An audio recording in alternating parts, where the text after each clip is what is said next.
Oh, Well, the Diamondbacks have 5 Gold Glove finalists.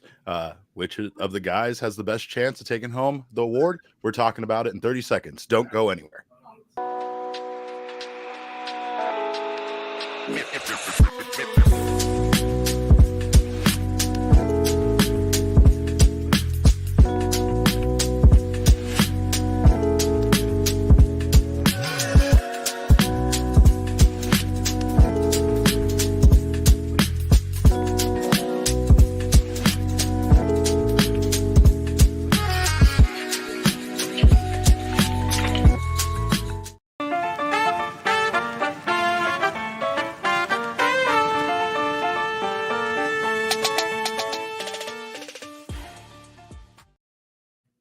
Ski and welcome into another edition of the PHNX D-backs podcast right here on PHNX. My name is Derek Montia, occasionally a man who gets sick once the temperature drops below 100 degrees. This man next to me is far away from me as he possibly can be. It's the one and only Thunderstick Jesse Friedman. And of course, this show is brought to you by our friends at Bet365. Download the Bet365 app right now. Use that code of PHNX365 when you sign up. Choose your offer and find out why it is never ordinary at Bet365. And Jesse, this is the wrong glove company for talking about Gold Glove stuff, but still, nonetheless, a fun day to talk about the Arizona Diamondbacks and their 5 finalists for the Rawlings Gold Glove Award. But before we get to that, we did have to talk a little bit about postseason baseball. We did have a very good day yesterday for New York baseball fans, Jesse. yeah, not a great day for LA baseball fans, Derek. I think we talked about it a little on our show yesterday, that our original headline for the show was talking about how, it was sort of the worst possible timeline for Diamondbacks fans with how well the Dodgers played in game 1. And then the Dodgers were very quickly down 6-0 in game 2. And they sort of clawed their way back. They made the game interesting, a 7-3 final. But yeah, as we said on yesterday's show, as ugly as game 1 of that series was for the Mets find a way to bounce back and win a bullpen game for the Dodgers with arguably the Mets' best starter going in Sean Manaea. Suddenly, they're in a pretty good position in the series, and that's exactly where we find them at this point as the series goes back to New York, tied 1-1. The Mets are very much alive here in the NLCS. Right. Essentially, in a 7-game series, you just need to win one of those first 2 games and kind of steal home field advantage away from the opposition. You had Mark Vientos, aka Swaggy V, now is his nickname, hitting that grand slam after they walked Lindor. After the game, he said he took it a little personally that they walked Lindor to get to him, and he definitely showed them at the end of the day, Jesse. But there were some bad omens for the Los Angeles Dodgers, and one of them was snakes in the dugout. They had snakes in the dugout, Jesse. There were snakes in the dugout. What else can you say? There's a snake. It's in the dugout. Dodgers had to quickly dispatch that snake, and I feel like that's just another sign that the Diamondbacks are always there. They're always watching, always waiting to strike. Geraldo Perdomo was definitely behind this, right?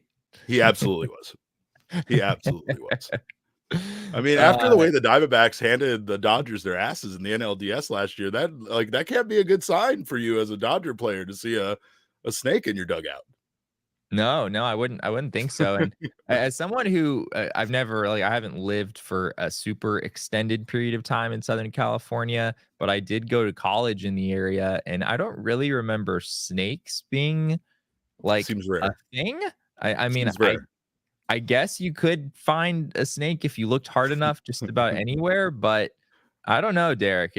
I think it's a bad sign for them. Lunar Forte is right. It seems like a David Peralta bit. It absolutely does seem like a David Peralta bit. You remember what he did to Eduardo Escobar with the cats, right? So he's known to be a practical jokester when it comes to utilizing animals. But I mean, again, I think that the Mets already have enough good luck charms on their side when it comes to the OMG remix, when it comes to Grimace, when it comes to everything going on with them. The Dodgers, this is a bad sign for the Dodgers. Now they have bad luck charms here against them. So we'll see what happens when things turn around in New York. could still be an all New York Subway series. The Yankees beat the Guardians in their game yesterday in game 1 of their series 5-2. Carlos Rodon just looked absolutely outstanding. Juan Soto hit his first home run of the postseason, Jesse. Yankees look like they're on their way to getting to the World Series. Yeah, I mean, to me, the wildest thing about the Yankees run so far is that Aaron Judge basically hasn't done anything. And I mean, that's not literally true, but it feels true. Judge yesterday went 0 for 2. He did have an RBI and he did draw a walk in that game, scored a run, but his postseason OPS, Derek, is 564. His postseason batting average is 133. I mean, you look up and down this Yankees lineup and the numbers are really not very impressive. Juan Soto has had a pretty good postseason. Gleyber Torres in that leadoff spot where they've been using him, he's been pretty decent as well. But yeah, it's not like the Yankees have come out and just scored a bazillion runs to win a lot of these games. A lot of their postseason games have looked something like what we saw yesterday, where they score 5 and their pitching is good. A lot of those games against the Royals were pretty low scoring, and they found ways to win those games. So yeah, I mean, it's just a testament to the Yankees pitching staff and the fact that I guess it just feels like in general, the American League postseason, there just hasn't been a whole lot of offense to speak of. The Orioles, they were a team that you expected a lot of offense from. They struggled to score. The Tigers and Guardians in that series were kind of trading places, getting shut out there for a while. So yeah, the Yankees have managed to score enough, and their pitching has really carried them to this point. Well, the postseason so far, the story so far has been pretty interesting. We have this tweet from Sarah Langs about scoring in regards to the postseason. Teams that score first are 18-12. Teams to out homer their opponents are 15-6. And then 42.7% of runs have scored via home run. Jesse, with the way that the Diamondbacks season went, this seems like the Diamondbacks would have ate in the playoffs. This seems like it was right in the Diamondbacks wheelhouse. Scoring early and hitting home runs was the key to winning baseball games. They did that a lot this season. Maybe not in the last 2 weeks very, very much, but, throughout the season, they were very good at those things.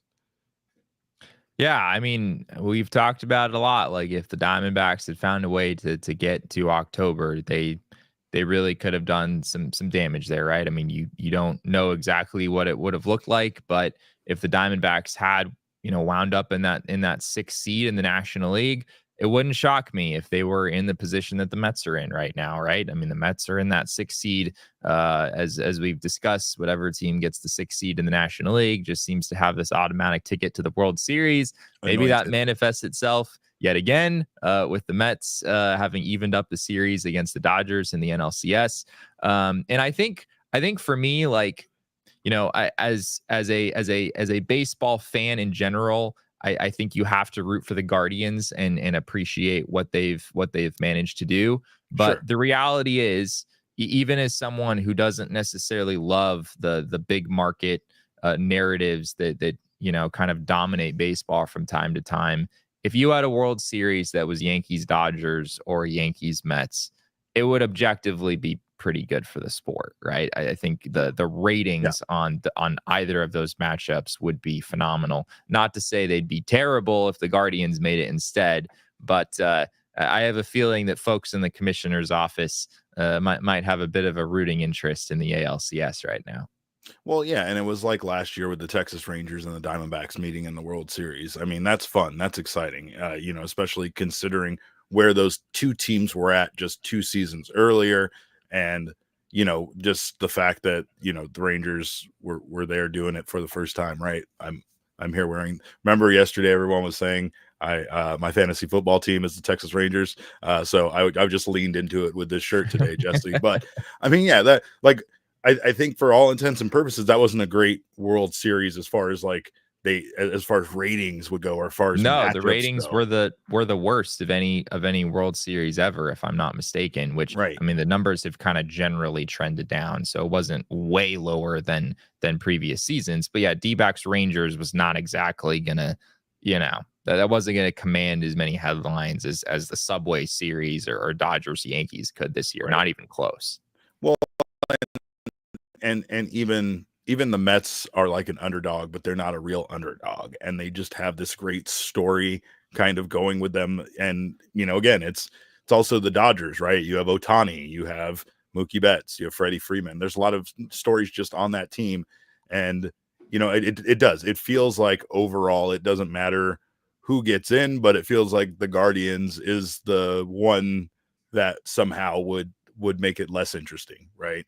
I kind of agree with you. I like the Guardians as that underdog as far as spending goes, right? If you're a Diamondbacks fan, you do kind of have to root for the Guardians here because this is a team that's in a similar position that we are in, and again, this is a chance to prove that amount of money doesn't really matter at the end of the day. But when you look at 3 of the final 4 teams that are here, you can't help but say, yes, money absolutely matters in Major League Baseball. This is just a season where it happened to work out that way. Last year wasn't that case, right? Like last year, things didn't go the way you expected it at all during the postseason. This year, a little bit more routine, right? Like the end result here is as expected. The only surprise really being the Mets over the Padres.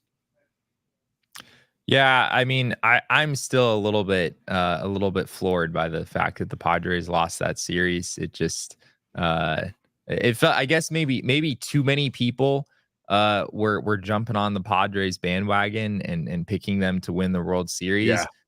They weren't my World Series pick at the beginning of the season. That was the Phillies. But if you'd asked me who was going to win the World Series when the postseason started, the Padres would have been my pick. And I know I wasn't alone in that. There were a whole lot of people looking at the roster that they assembled, especially after the moves they made at the trade deadline. And the offense was there. The starting pitching was there. Obviously, Joe Musgrove, losing him was a hit that I think hurt them for sure in that series against the Dodgers. But the bullpen was outstanding as well. It still is odd to me how the Padres are still not in the picture, but that's how postseason baseball works sometimes, right? I mean, you're on fire, you seemingly can do no wrong, and then suddenly you just like don't score for 2.5 games, and that was a bit of an issue for the Padres toward the end there. Or you picked a fight with the wrong team. You picked a fight Or too that. early with the wrong team, right? Anthony Totri knows a little bit about that. He was talking trash to me after one player played in our fantasy football matchup, and to this date, he's the only guy I beat in the entire league. No one else talked trash early, and see, that's what happens. It's called sports karma, and it'll come to get you. It got the Padres, and like I think I saw a video that said like the San Diego Padres demise should be studied, and it possibly should, because it was incredible how that potent offense that all season long, especially as we watched the scoreboard every night after Diamondbacks games, we would see the Padres down at some point, and then we would make jokes that they were going to come back, and then Jackson Merrill would hit a 3-run home run, and they would come back, right? So it's like it was kind of shocking to see that offense held in check for as long as the Dodgers were able to hold them in check, right? That's something impressive. It does feel like the Dodgers might be starting to run a little thin, especially after yesterday's loss to the Mets. So it'll be interesting to see how they manage this series, especially if they need to turn to a bullpen start again, which I'm guessing that's not going to happen, but I don't know what they're going to do otherwise. Yeah, I mean, I think it probably will happen. I mean, Game 3 is Walker Buehler for the Dodgers, right? And I know he was able to give them some length in his start against the Padres, but he didn't pitch very well against the Padres. I mean, you could have made the case that Dave Roberts should have been more aggressive there. So this is a Dodgers team that is going to have to rely on their bullpen quite a bit the rest of the way. And so far, that's been a winning formula for them because to just go up and down the list with their bullpen arms. Seems like all of these guys have been sensational. At least the vast majority of them have been sensational here in the postseason. But Luis Severino against Walker Buehler in Game 3 at Citi Field, it's hard not to view that as a big advantage for the Mets. And then you look at even Game 4. I mean, Yoshinobu Yamamoto was good in his last start against the Padres. He only went 5 innings. But Jose Quintana is probably going to pitch that game for the Mets, and Jose Quintana just like doesn't give up runs anymore. Hasn't given up runs in like 2 months, basically. So the Mets they have an advantage, at least on paper, a pretty big one on the starting pitching front, and it's just a matter of if they can, really take advantage of that. All right. Well, we will have more on the Arizona Diamondbacks Gold Glove finalist here shortly, and who, once again, we think has a chance to win it. Of course, we do thank you guys for being here in the PHNX Sports YouTube channel. Make sure you subscribe to the channel if you haven't done so yet. Sign up for notifications. That way you don't miss whenever our shows go live. And most importantly, hit that like button. We need it. We need that juice. We need to feel the love. The baseball world is we're dwindling here. We don't have a lot of baseball games left, and we're not looking forward to post World Series baseball. But of course, we appreciate you guys being here with us at all times. If you're listening on the audio podcasting side, make sure you subscribe on your favorite audio podcasting app. Leave us a review. Those reviews do mean the world to us. Those 5-star reviews, especially, mean the world to us. And like I said, on the other side of this break, we are going to talk about the Arizona Diamondbacks 5 Gold Glove finalists and who we think has a chance to win that award. So don't go anywhere. We are very proud to have Sanderson Ford as our official vehicle sponsor, and that is because Sanderson Ford is an incredible vehicle dealership. Their 65-acre facility is the largest Ford dealership in the nation, and they are some amazing people over there at Sanderson Ford. Family owned and operated through 3 generations. They thrive on a no hassle, no pressure, and no nonsense sales approach. So if you are in the market for a new vehicle, make sure to check out all the deals that Sanderson Ford has to offer. When you add up all the sales, including retail and fleet sales, they sell more Fords than anyone in the nation. Get deals right now on the 2024 Ford Bronco Sport for 5.9% APR for 66 months, plus $2,000 cash back. Must be financed through Ford Motor Credit OAC. Also, help them celebrate Hispanic Heritage Month with a Dia de los Muertos inspired trunk or treat at Sanderson Ford. See dealership for details. Also, of course, if you're looking to make sports more fun, check out Bet365, especially with the live betting, especially on Football Sunday. It's a lot of fun. You get down on games, and there is a lot to get down on. Bet365 pioneered live in-game betting, and they offer the widest range of games and markets available for live in-game betting across 78 sports. Right now, new customers can choose between 2 offers when they open an account at Bet365. Use that code of PHNX365 to sign up. Deposit $10 and choose either between a bet and get offer where you can place a $5 bet or more and receive $150 in bonus bets, or a first bet safety net offer where you can place up to $1,000 bet. And if your qualifying bet loses, you will receive a matched refund in bonus bets. Also, do not miss out on the fact that baseball still has their early payout offer at Bet365, where you're a winner if your team goes up by 5 runs or more, which has been happening quite often in that Dodgers and Mets series. So don't miss out. Parlay and same game parlay selections will be marked as winners as well. Download the Bet365 app and use that code of PHNX365 when you sign up. Choose your offer and find out why it is never ordinary at Bet365. Must be 21 or over and physically located in Arizona. If you or someone you know has a gambling problem and wants help, call 1-800-NEXT-STEP, text NEXT STEP to 53342, or visit problemgambling.az.gov. All right, Jesse. Well, the Diamondbacks had a surprising number of Gold Glove finalists. At least I felt like they did. I ran through the announcements this morning. I saw Ketel Marte. I saw Christian Walker. I saw Gabriel Moreno, and there were no surprises there. It was very cool. But then I missed the fact that Lourdes, Gurriel Jr., and Jake McCarthy were also finalists here for this award. And this was, I guess, a great nod to the Diamondbacks defense. And I guess my first question to you is, were you surprised as well to see that many finalists for the Diamondbacks? I mean, I think if you're a D-back and you weren't named a Gold Glove finalist, you kind of feel left out at this point, Yeah, right? I mean, right. This is basically the majority of the roster. Sorry, Corbin. Yeah. Yeah, I think Jake McCarthy is the one that would maybe have surprised me the most. None of the other ones really did. Even Lourdes. I don't know if just like the field is less competitive this year, no pun intended, in terms of like the defensive talent. But yeah, I mean, I think everyone who was a finalist for the Diamondbacks deserved it. And Jake McCarthy, it's not like this was some sort of egregious misstep or anything. I think you could totally make a case for him being a finalist as well. Whether or not there's a case for him to win is another matter. We'll get to that in a second. But yeah, as you said, the Diamondbacks have been one of the best defensive teams in the league for a long time.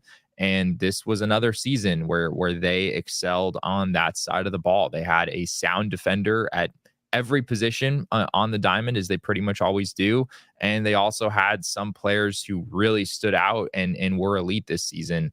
Of course, Christian Walker, as he always is, heads up that list for the Diamondbacks this year.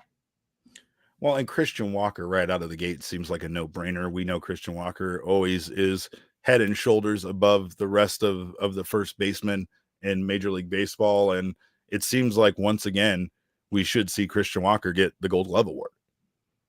I think we will. Yeah, I think Christian Walker is probably going to make it 3 in a row. The other finalists at first base are Matt Olson of the Atlanta Braves and Bryce Harper of the Philadelphia Phillies. Bryce Harper. Yeah, Bryce Harper. He's a first baseman now, and he's done okay for himself over there. But yeah, looking at the numbers, like Walker, it's not like Walker's numbers are far and away above the other guys. But I think the case is pretty strong. Walker had 7 defensive runs saved and 13 outs above average. Of course, these are the two kind of defensive metrics that we use over and over again in these conversations. So Walker was at 7 and 13. Matt Olson was at 14 defensive runs saved, but only 4 outs above average. So he doubled Walker up in defensive runs saved, but had about a third the number of outs above average as Walker. And then Bryce Harper was at 5 defensive runs saved and 7 outs above average. So Walker had him beat in both of those categories. So yeah, looking at the numbers, I think there's a pretty good case to be made for Christian Walker here. And at this point, it's not just about the stats. 75% of this is a voting process from managers and coaches around the league. And people know about Christian Walker at this point, right? I mean, he is revered for his defense, I think, widely at this point. So given the reputation that he's built along with what these numbers say, I feel pretty confident that Christian Walker is going to bring home his 3rd consecutive Gold Glove Award here this year. Which is going to make it that much more difficult for the Diamondbacks to bring Christian Walker back. And like you said, coveted around the league for that defense, unfortunately. But yeah, Ketel Marte, meanwhile, a great sign that Ketel is nominated here or a finalist here. He has just really become one of the Diamondbacks' best defenders once again. And I feel like he has a shot. I think that the time missed really hurt him. And I'm pretty sure that he's probably not gonna take this one home, but it feels like it's just still a really nice step in the right direction for Ketel. Absolutely. Yeah. Regardless of what happens here, I mean, the reality is that 2 years ago, we were having conversations about Ketel Marte having to move to first base, maybe even having to just DH. And at that point, yeah, this was a player that the Diamondbacks had just extended and had under team control for 5 more seasons. So yeah, the Ketel just getting back to a viable, solid defender would have been big news. But Ketel getting to being what I think is the best second baseman that he's ever been in his Diamondbacks career is absolutely enormous. You look back at his numbers in, I believe it was 2020. If I can find his second base numbers here. So 2022. So this was Ketel's season where he stayed healthy for at least most of the year, but the numbers weren't really there for him offensively. And defensively, that was the season where the questions really began to arise. -6 defensive runs saved and -3 outs above average. He really did not look athletic enough, frankly, to handle the demands of an everyday role at second base. And this year, the numbers are fantastic. 10 defensive runs saved, 8 outs above average. And as you said, he did miss some time toward the end of the season. Those numbers theoretically could have been even better had Ketel not gotten hurt down the stretch.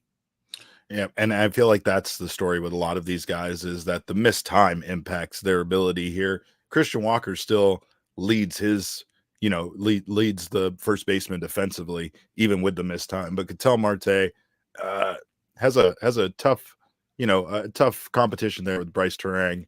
And then Gabby Moreno, similar thing.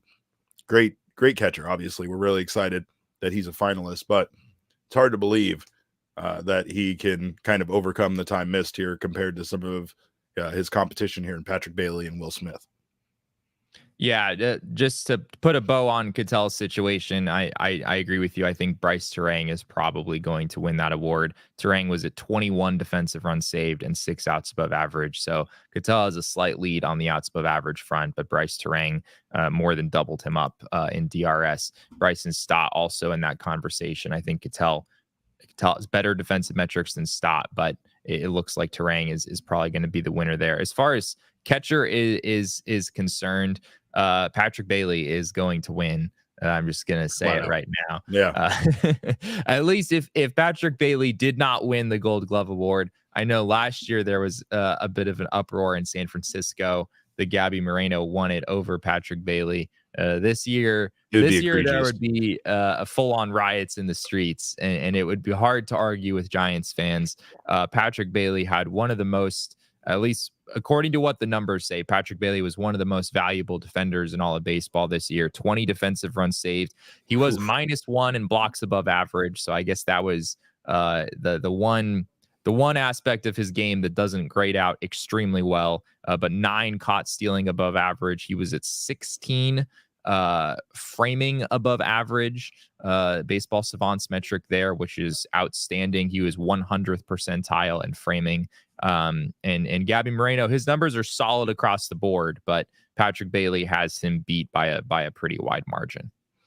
And it seems to be the same story with our outfielders. Like Lourdes Gurriel had a fine season. And I mean, honestly, you're right. Even though I was surprised for Gurriel to be there, when you take a look at his numbers, he had 4 defensive runs saved, 3 outs above average. And the other finalists are Ian Happ, who had 8 defensive runs saved and -2 outs above average, and Brandon Marsh with 7 defensive runs saved and 0 outs above average. I don't know. No, I don't feel like any single one of those guys kind of blows you away above the other. Yeah, I mean, Ian Happ has won this award in back-to-back years. Left field is just generally a weaker defensive position, especially in the National League. I don't think anyone is viewing Ian Happ or even Lourdes Gurriel as like a great defensive player, Elite, right?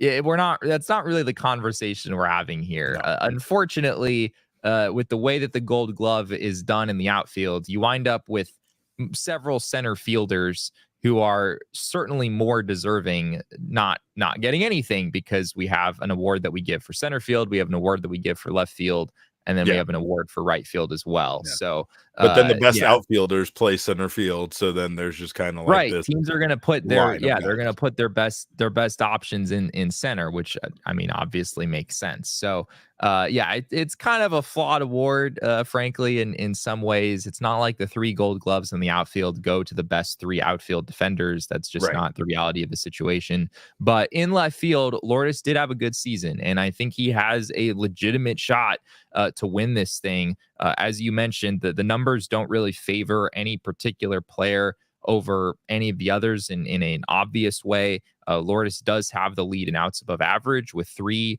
outs above average for him compared to -2 for Ian Happ and 0 for Brandon Marsh. So, all of these guys, I think, are players you view as like slightly above average defenders in a corner outfield spot. So it'll be fascinating. I think a lot of this is going to come down to the coaches and managers who vote on this, and just sort of what their eyes have told them, over the course of the season. Maybe Ian Happ, the fact that he has won a couple of these awards already the past 2 seasons, maybe that helps him out here. Or maybe we see Lourdes Gurriel get his first Gold Glove for the Diamondbacks. Well, Jake McCarthy is kind of a perfect example of what you're talking about there, because he has his numbers from left field, right field, and center field, and so he's nominated more center field than right field, Derek. Right, but he is a right field finalist, right? And that's because in 398 1/3 innings, Jake had 1 defensive run saved and 2 outs above average, and apparently that's enough to be a finalist in right field for baseball. Again, proving your point about the center field thing. Just get rid of the left field, right field, center field. Just make it the best outfielders and give it to the top 3. Yeah, that's probably what I would lean toward. At least right now, it just seems like for whatever reason, I'll maybe take a closer look at this at some point. But it seems like in the past there have been more great corner outfield defenders than there are right now. There are still many great outfield defenders in baseball at the moment, but as we said, they all just play center field, and it seems like there just aren't like enough of them to go around for any of them to play in the corners. But yeah, Jake played about 500 innings in center field. He played just under 400 innings in right field. So it is sort of funny that he winds up the finalist in right. I think Sal Frelick is probably going to win this award. Yeah, he had a Frelick great of the season. Milwaukee Brewers. Diamondbacks fans have some experience with Frelick, given that he robbed Corbin Carroll of a home run within the last month or so. So yeah, his numbers stand out above McCarthy as well as Mike Yastrzemski of the Giants, who's the other finalist here. Well, how is this award even determined, Jesse? Because you were bringing it up there a moment ago, but it's mostly a coaches and managers voting. Yeah, it is. It is according to Rawlings, I guess. It is 75% voting from coaches and managers around the league, and then it is 25% based on statistics, but not necessarily the exact numbers that we're talking about. It's based on the SDI index, which is the SABR, SABR is the Society for American Baseball Research. It is the SABR Defensive Nerds. Index. Nerds. SABR has its own defensive metric essentially, and so 25% of this is based on that. So I think in general, like the DRS and the OA numbers correlate roughly with that. But yeah, it'll be interesting to see how this turns out. I think big picture, Christian Walker, you feel really good about him at first base. Yeah. I think Lourdes has a shot in left field. Really There's does. not really a clear case to be made there, at least based on the numbers. And then maybe Ketel Marte wins over Bryce Terang, but I'm not really expecting it. I wouldn't expect that either, but of course we'll see here soon. Would you know when that the winners are announced? Yeah, I think it's November 3rd. So we've still got a couple weeks to wait on that. I will say, on as far as the catchers are concerned, the other finalist there is Will Smith. I know if Damon were here, he would go on a very long rant about how not deserving Will Smith is to be in that spot. And I will say, based on the numbers, Smith's case is not great. He was at -4 defensive runs saved this year. He was at -12 blocks above average, which might have been the worst mark of any catcher in baseball. Like almost all of his stats are negative here. Yeah, everything is negative except for caught stealing above average. He was good at controlling the run game, but his blocking graded out as one of the worst catchers in the league, and his framing also graded out as among the worst in the league. So his overall fielding run value at Baseball Savant is -5. So they have him in the aggregate as a below average defensive catcher. So yeah, I don't think Will Smith is awful defensively or anything. He's a good player overall. He's a really good hitter at that position. But Gold Glove finalist, he out of all of the finalists we're looking at, Will Smith stands out as probably the one guy who doesn't belong. Sean says, need that Damon energy. Get that diehard membership, and we'll get Damon's take on After Dark on this whole situation. So make sure to join us for that with lots of curse words. So when we come back, we're going to talk here about some of our exes that are having a nice run in the postseason. And you know what we do. We spy on our exes around here. So after this word from our sponsor, we will be heading into the postseason and getting a little more sad about former Diamondbacks performing well. Don't go anywhere. And when I say don't go anywhere, I mean, unless you're going to Circle K, and don't stop watching our show to do that, but you should probably head to Circle K. I am very under the weather right now, and there's a lot of things at Circle K that could probably make me feel better right now, Jesse. I do need lots of liquid, so that is the place to go. It is America's thirst stop. And of course, if you join the Inner Circle for free right now by downloading the Circle K app today, you will get your first 5 Polar Pops for absolutely free. Terms and conditions apply. Participating locations, visit CircleK.com for details. You also get, as an Inner Circle member, any size drink for 79 cents. So do not miss out on all the great things that Circle K has to offer.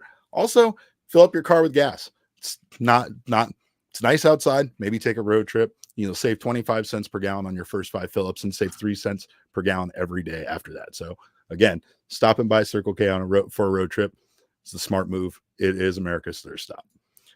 And speaking of road trips, speaking of going places, you need to make sure you have yourself a great pair of sunglasses. And that is why you should go check out Shady Rays. I'm going to sue Saul Bookman, who has our Shady Rays and will not, for some reason, not bring them to the office, because I can't stop thinking about those premium polarized sunglasses. Jesse, I got myself the Color Rush lenses, which are amazing and everybody should check out. And I have no idea how they look on me because Saul stole them. So you can check out all the amazing styles that they have to offer over at Shady Rays. They have wonderful options for the polarized sunglasses and, of course, hundreds of styles to choose from. And again, if you don't love your Shady Rays, you can exchange them for a new pair or get your money back within 30 days. No risk at all when you shop. They also have that crazy lost and broken replacement plan, which we might have to call in on Saul right about now, where if you lose or break your Shady Rays, even on day one, they'll send you out a brand new pair. No questions asked. Exclusively for our listeners, Shady Rays is giving out their best deal of the season. Head to shadyrays.com and use that code of PHNX for 35% off polarized sunglasses. Try for yourself the shades rated 5 stars by over 300,000 people. Do you think Saul lost them? Do you think that's what it is? I don't know. He was in our building this week after they arrived, and he still hasn't brought them. He did send a picture of the box with the sunglasses in them. But I don't know. I don't know what's happened between now and then. And like I said, I'm going to call the police. I'm going to call Shady Rays first and tell them what Saul did, but then I'm going to call the police. But I also, Jesse, want to call the police on maybe us for spying on our exes, but more on our exes for the wonderful thing they're doing. It's time for us to spy on our exes here in the postseason. And of course, Jesse, the man that is stealing the hearts of baseball fans around the game it was our one and only Luke Weaver.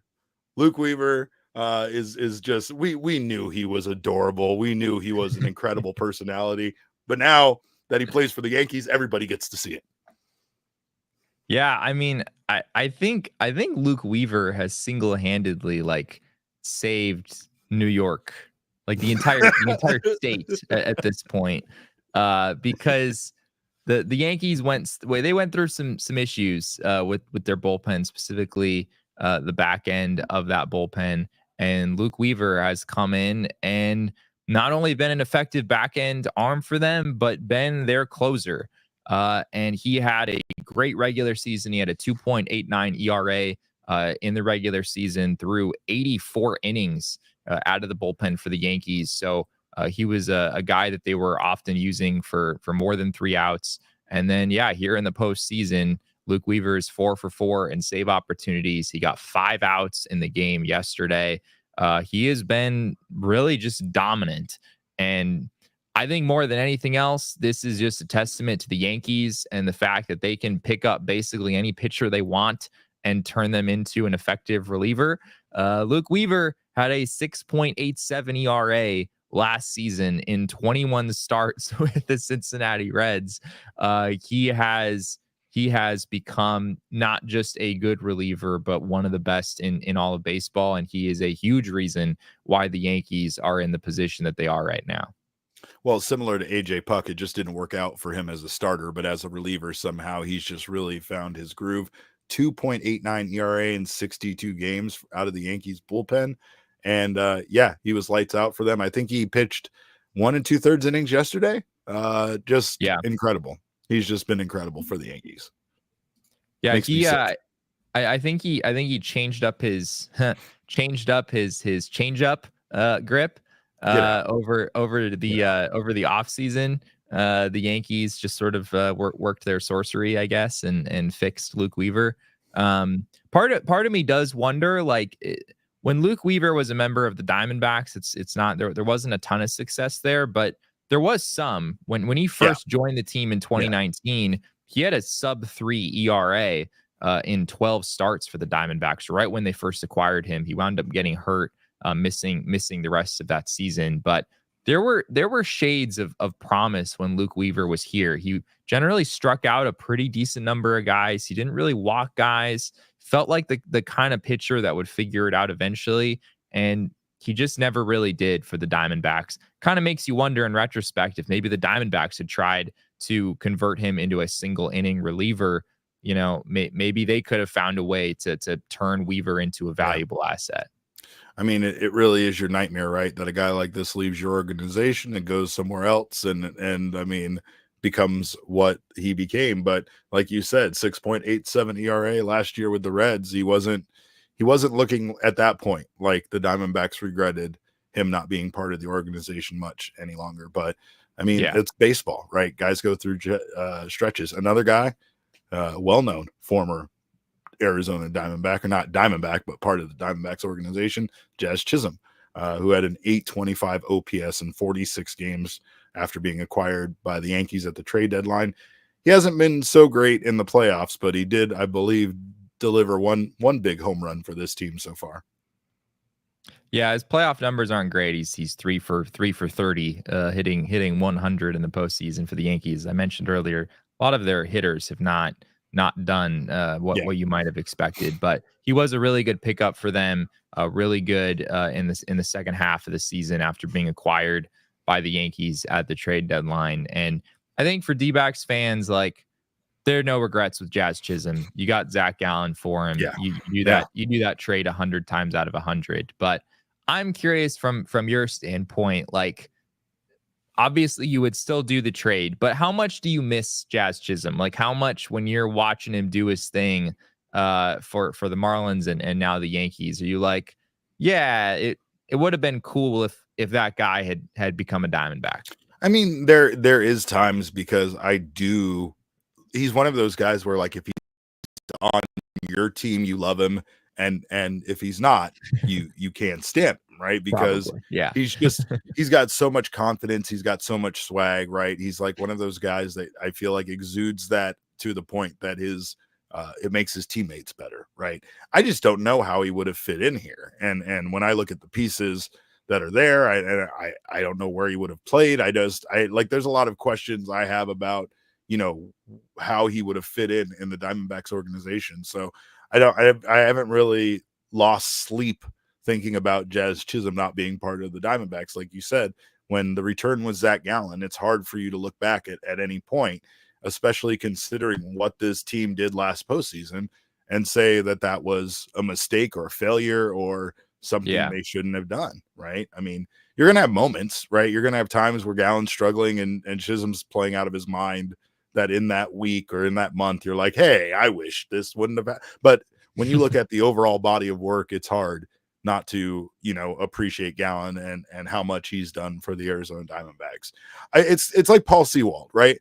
Paul Sewald's had a tumultuous relationship with the Diamondbacks and the fans and his performances, right? But you can't sit there and say, I wish Paul Sewald was never a part of this team, because if you do wish that, then there's a good chance you also are wishing away the entire postseason run, because I don't think the Diamondbacks obviously make it there without Sewald, right? So, like, there's good times and there's bad with every player. You know, Jazz was awesome this season for the Yankees. There was times where I was like, damn, he really, like, it's amazing how much he, I guess, thrives in the spotlight and kind of steps up. But then, you know, hitting 100 in the playoffs, right? Like, he's really struggled in the bigger spotlight when the lights are really bright. So I don't know. I've not missed him at all. One guy I do miss, even though like, you do have to consider, Derek, that since the Diamondbacks traded Jazz Chisholm in 2019, they've had 0 players on the cover of MLB The Show, whereas Jazz Chisholm, he was on the cover of MLB The Show somehow. I don't think that he would have been on the cover if he was part of the Diamondbacks. Like, there was just something weird about him with the Marlins, and how much for that moment in time he electrified that team and that city, right? He's but probably going to be on it next year now that he's on the Yankees, right? Yeah. Oh yeah. It's inevitable. He's a 2-timer, but I really miss Huddy. Jesse, Daniel Hudson. That guy is just the timeless wonder, man. I can't believe he is pitching the way he is for the Los Angeles Dodgers right now. And like, of all of these guys, I mean, Luke Weaver's smile maybe is number one, just a little bit above Daniel Hudson in general. But Huddy is just he was such a good dude, you know, like covering this team and covering him while he was here. And I'm thrilled that he's able to still, you know, put up these numbers at his age.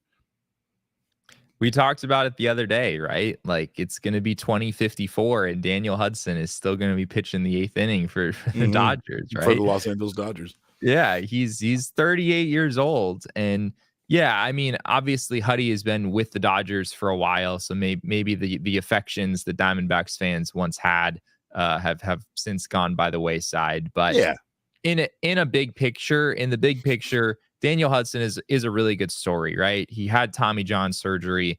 He wound up having to turn around and have it again almost immediately. There aren't a whole lot of success stories around the league with guys who have had 2 Tommy John surgeries, and obviously Hudson wound up converting to the bullpen. That was part of that for him.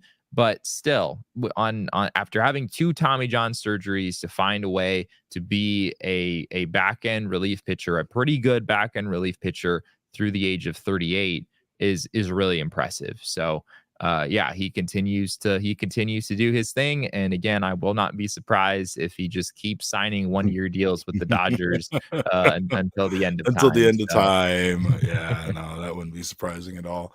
Another pitcher with the Dodgers that is a former Diamondback that's found success is Anthony Banda, Jesse, who was again a top prospect, right, when he was with the Diamondbacks, and then he came up and found some success, but didn't stay with the organization. Yeah, I mean, the Diamondbacks wound up trading him as part of the Steven Souza trade. We saw him appear very briefly in games for the Diamondbacks. I think it was 25 innings, something like that. But yeah, I mean, if you look at the Diamondbacks MLB pipeline top 30 list going into the 2017 season, Anthony Banda was the number one name on that list and continued to be highly thought of after the trade. And, you know, I think for a number of years after that, people still held out hope that Banda could become, you know, a pretty darn good left-handed starting pitcher in the league at some point. And it never really happened for him. Injuries were a big factor. He bounced around from a number of different teams. Basically, from what I've read, it sounds like Banda was pretty close to quitting baseball. And then he volunteered at like his nephew's little league team or something to help out. And he wound up just falling in love with baseball again and deciding he wanted to try to pitch.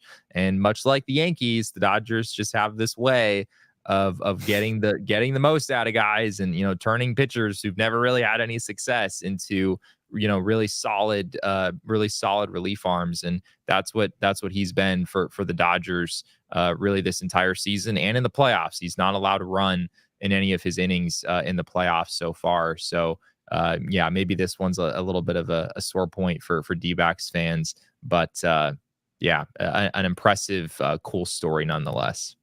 Yeah, I'm happy for him. I'm happy that when you as a player, you know, we're kind of at a crossroads and you considered quitting the game, you were able to find your love for it again and come back and, like, not just come back, but throw 4 scoreless innings in the playoffs for the Dodgers, like at the highest level, high leveraged innings like that. Like, it's impressive. It's a great story. It's unfortunate for the Dodgers. We all know that, but it's good for Banda nonetheless.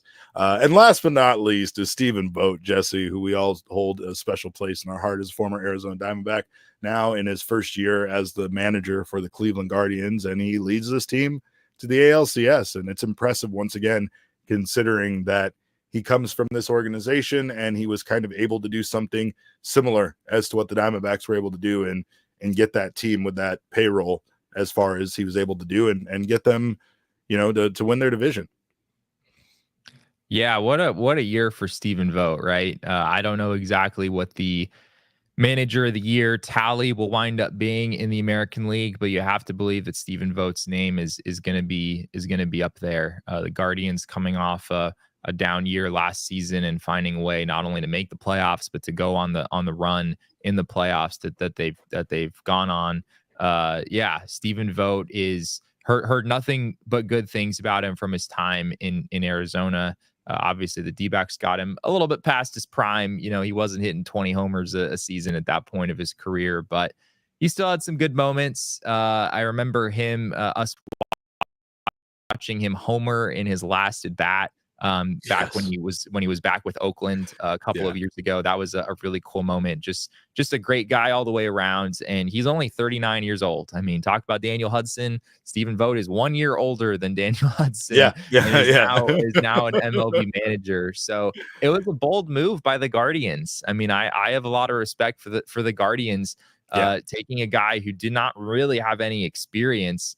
Usually you see, before you become a manager, you're a bench coach. You maybe spend a long time coaching in the minors or whatnot. Stephen Vogt didn't do that. He was a major leaguer in 2022, and now he's the manager of a team in the ALCS, and it's been a lot of fun to watch.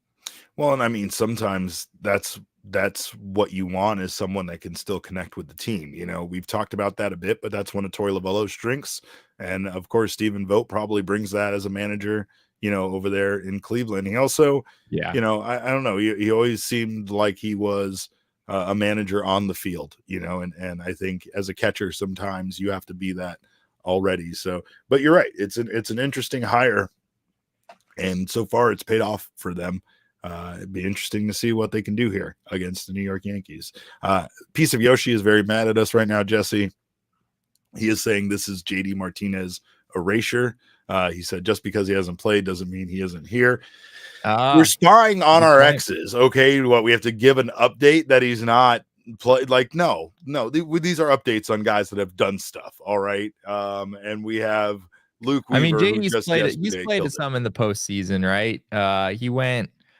He played in the Phillies series and played in the Mets series. Didn't have maybe the season that a lot of Diamondbacks fans thought he would. Of course, we were people wanted JD Martinez, and no one else was good enough last offseason for that DH spot. And he did have his moments with the Mets, but it wasn't quite as he certainly was not as good as he was last year with the Los Angeles Dodgers.